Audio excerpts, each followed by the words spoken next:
તા થૈયા થૈયા તા થઈ, તા થૈયા થૈયા તા થઈ. આજે રંગલો અને રંગલી ધમાકેદાર અને રંગલીની બે ફ્રેન્ડ્સ ધમધમા. બોલો તા થૈયા થૈયા તા થઈ, તા થૈયા થૈયા તા થઈ. આજે આપણે નૈસર્ગિક ઉપચાર વિશે સાંભળશું. નૈસર્ગિક ઉપચાર એટલે પેલું હોય ને પ્રાકૃતિક ના નૈસર્ગિક ઉપચાર. તા થૈયા થૈયા તા થઈ. એ હે રંગલા, આજે તારે ત્યાં કોણ બીમાર છે? હમણાં સીઝન બદલાઈ ગઈ છે એટલે રંગલી થોડી માંદી પડી ગઈ છે.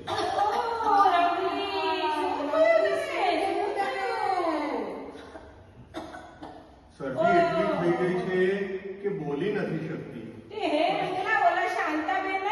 હા,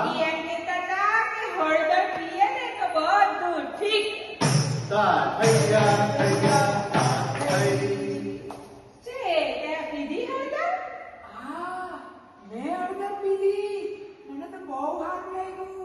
હે ને?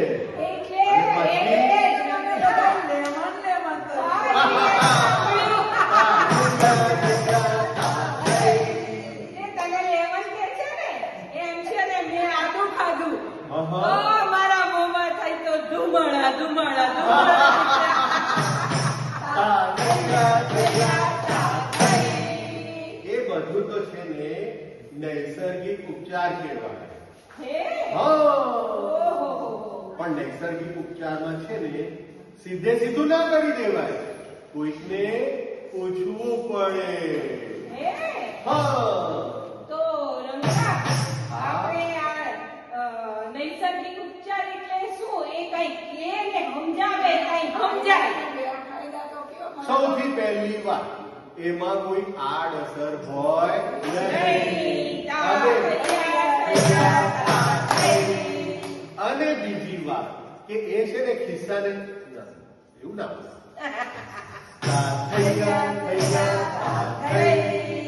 આમાં આપણે ઘણી બધી વસ્તુઓ હોય, જેમાં કે જડીબુટી પણ હોય, અગ્નિ, વાયુ, પૃથ્વી, આકાશ, અને એના વિશે તો છે ને વધારે તમને છે ને અમારા જે ડાક્ટર દીદી છે ને એ સમજાવશે.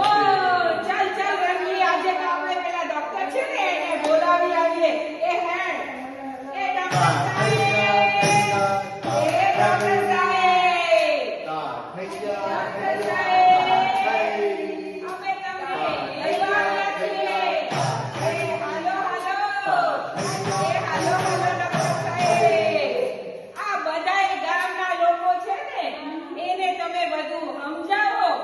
નૈસર્ગિક ઉપચાર શું છે?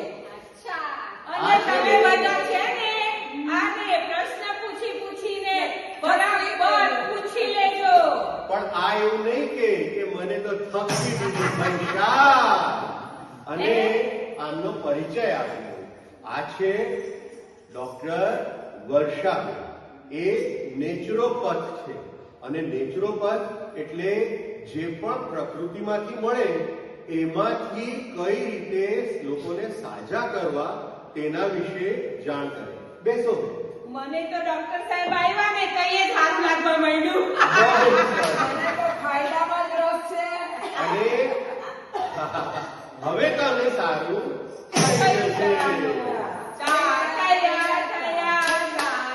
હવે ડોક્ટર બેન બોલે એની પહેલા એક નાનકડી રજૂઆત. મુકમ કરોતિ વાચાલમ પંગુમ લંઘયતે ગિરિ યત્ર પાતમહમ વંદે પરમાનંદમ માધવમ.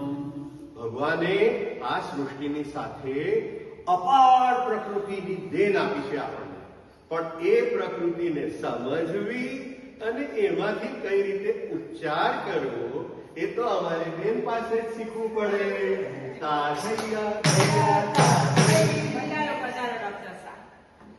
નમસ્તે. નમસ્તે. હસવું એ દવા છે, તો આપણે જરા હસી લે ખુલીને.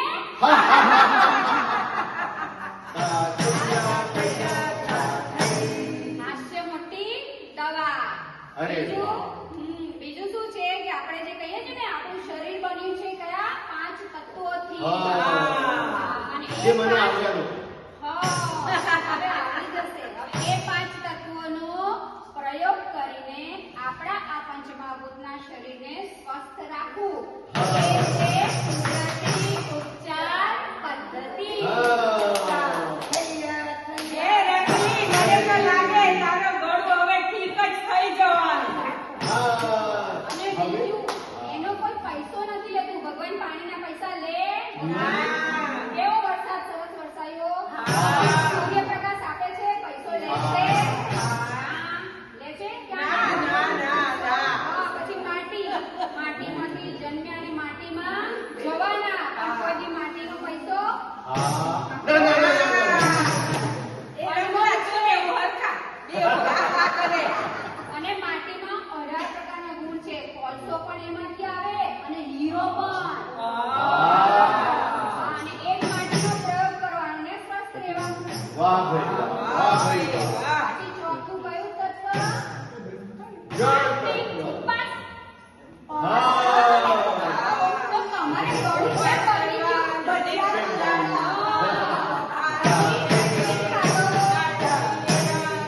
તો એટલે એવું બધું ખાવામાં પણ ધ્યાન રાખવું પડે તો સાજા રહેવાય ને.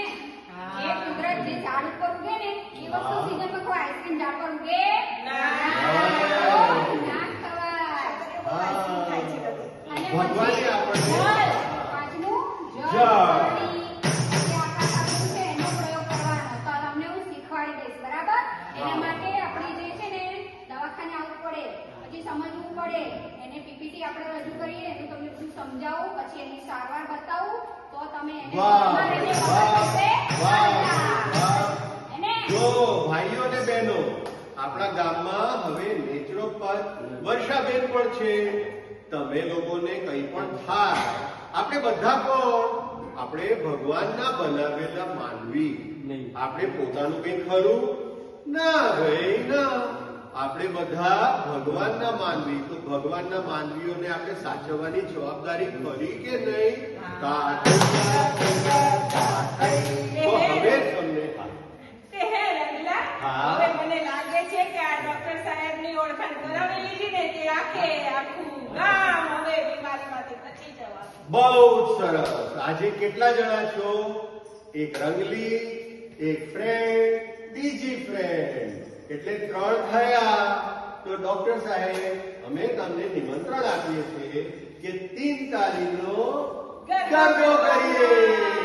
સાજા થઈ જશો, બરાબર છે. હે